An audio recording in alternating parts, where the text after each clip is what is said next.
ജ്യോതിഷത്തിലും പുരാണങ്ങളിലും വളരെ പ്രാധാന്യമുള്ളൊരു നക്ഷത്രമാണ് രോഹിണി. ചന്ദ്രന്റെ ഏറ്റവും പ്രിയപ്പെട്ട പത്നിയായാണ് പുരാണങ്ങൾ രോഹിണിയെ ചിത്രീകരിക്കുന്നത്. രോഹിണി നക്ഷത്രത്തെക്കുറിച്ചുള്ള ഐതിഹ്യങ്ങളും പ്രത്യേകതകളും താഴെ നൽകുന്നു. ചന്ദ്രനും രോഹിണിയും, പ്രണയത്തിന്റെ കഥ. ദക്ഷപ്രജാപതിയുടെ 27 പുത്രിമാരെയാണ് 27 നക്ഷത്രങ്ങൾ ചന്ദ്രൻ വിവാഹം കഴിച്ചത്. ഈ 27 പേരിൽ അതീവ സുന്ദരിയായിരുന്നു രോഹിണി. ചന്ദ്രന് തന്റെ എല്ലാ പത്നിമാരോടും തുല്യ സ്നേഹമായിരിക്കണം എന്ന വ്യവസ്ഥയിലാണ് ദക്ഷൻ ഈ വിവാഹം നടത്തിക്കൊടുത്തത്. എന്നാൽ രോഹിണിയുടെ സൗന്ദര്യത്തിലും സ്വഭാവത്തിലും ആകൃഷ്ടനായ ചന്ദ്രൻ ഭൂരിഭാഗം സമയവും രോഹിണിക്കൊപ്പം മാത്രം ചെലവഴിക്കാൻ തുടങ്ങി. ഇത് മറ്റ് 26 സഹോദരിമാരെയും സങ്കടത്തിലാക്കി. അവർ പിതാവായ ദക്ഷനോട് പരാതിപ്പെട്ടു.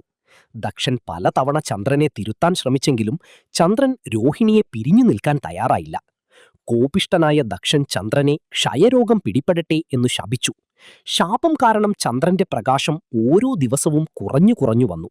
ഒടുവിൽ ചന്ദ്രൻ ശിവനെ അഭയം പ്രാപിക്കുകയും ശിവൻ ചന്ദ്രനെ തന്റെ ജടയിൽ ചൂടി സംരക്ഷിക്കുകയും ചെയ്തു എന്നാണ് വിശ്വാസം. ഇതാണ് ചന്ദ്രന്റെ വൃദ്ധിക്ഷയങ്ങൾക്ക് അമാവാസിയും പൗർണമിയും പിന്നിലെ പുരാണകഥ. രോഹിണി നക്ഷത്രത്തിൽ ജനിച്ചവർ പൊതുവെ ആകർഷണീയമായ വ്യക്തിത്വത്തിന് ഉടമകളായിരിക്കും. വൃഷഭരാശിയിൽ വരുന്ന നക്ഷത്രമാണിത്. ഇതിന്റെ അധിപൻ ചന്ദ്രനാണ്. അതിനാൽ തന്നെ രോഹിണി നക്ഷത്രക്കാർക്ക് മുഖശ്രീയും മറ്റുള്ളവരെ ആകർഷിക്കാനുള്ള കഴിവും കൂടുതലായിരിക്കും. രോഹിണി നക്ഷത്രത്തിന്റെ ഏറ്റവും വലിയ പ്രത്യേകത ഇത് ശ്രീകൃഷ്ണന്റെ ജന്മനക്ഷത്രമാണ് എന്നതാണ്. ചിങ്ങമാസത്തിലെ കറുത്ത പക്ഷ അഷ്ടമിയും രോഹിണിയും ചേരുന്ന ദിവസമാണ് നമ്മൾ അഷ്ടമി രോഹിണി അഥവാ ശ്രീകൃഷ്ണ ജയന്തിയായി ആഘോഷിക്കുന്നത്. രോഹിണിയുടെ പ്രതീകം തേര് അല്ലെങ്കിൽ വണ്ടിയാണ്. ഇത് പുരോഗതിയെയും ലക്ഷ്യത്തിലേക്കുള്ള പ്രയാണത്തെയും സൂചിപ്പിക്കുന്നു. കാർഷിക വൃത്തിയുമായി ബന്ധപ്പെട്ട നുകം എന്നും ഇതിനെ സൂചിപ്പിക്കാറുണ്ട്. സ്വഭാവഗുണങ്ങൾ: സ്ഥിരത. ഇവർ കാര്യങ്ങളിൽ ഉറച്ചു നിൽക്കുന്നവരും കഠിനാധ്വാനികളുമായിരിക്കും.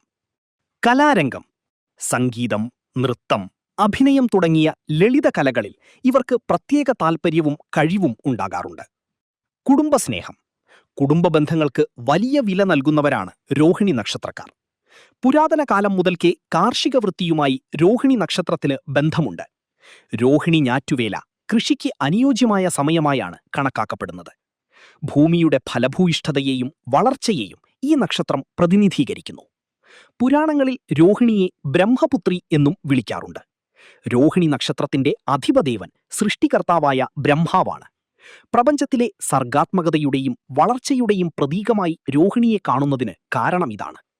ഒരു കഥയനുസരിച്ച് ബ്രഹ്മാവ് തന്റെ സൃഷ്ടികളിൽ ഏറ്റവും മനോഹരമായ ഒന്നായി രോഹിണിയെ സൃഷ്ടിച്ചു. ഈ നക്ഷത്രത്തിന്റെ പ്രഭ പ്രപഞ്ചത്തിലെ മറ്റെല്ലാ നക്ഷത്രങ്ങളെക്കാളും മികച്ചു നിന്നു എന്നാണ് പറയപ്പെടുന്നത്. ജ്യോതിഷത്തിലെ കാളയുടെ കണ്ണുകൾ. ആകാശ നിരീക്ഷണത്തിൽ രോഹിണി നക്ഷത്രം വൃഷഭരാശിയിലെ ഏറ്റവും തിളക്കമുള്ള നക്ഷത്രമായ ആൾഡേബരാനാണ്. ഇതിനെ വൃഷഭത്തിന്റെ കണ്ണ് എന്നു വിളിക്കുന്നു. ചുവപ്പു കലർന്ന നിറത്തിൽ തിളങ്ങുന്ന ഈ നക്ഷത്രം ആകാശത്തിലെ ഏറ്റവും മനോഹരമായ കാഴ്ചകളിൽ ഒന്നാണ്. ഇത് ഭൗതികമായ ആഗ്രഹങ്ങളെയും ലക്ഷ്യബോധത്തെയും സൂചിപ്പിക്കുന്നു. രോഹിണി നക്ഷത്രത്തെക്കുറിച്ച് പറയുമ്പോൾ ഏറ്റവും പ്രധാനം ഭഗവാൻ കൃഷ്ണന്റെ അവതാരമാണ്. ദേവകിയുടെ 8ാമത്തെ പുത്രനായി കൃഷ്ണൻ ജനിക്കുമ്പോൾ ആകാശത്ത് രോഹിണി നക്ഷത്രമായിരുന്നു.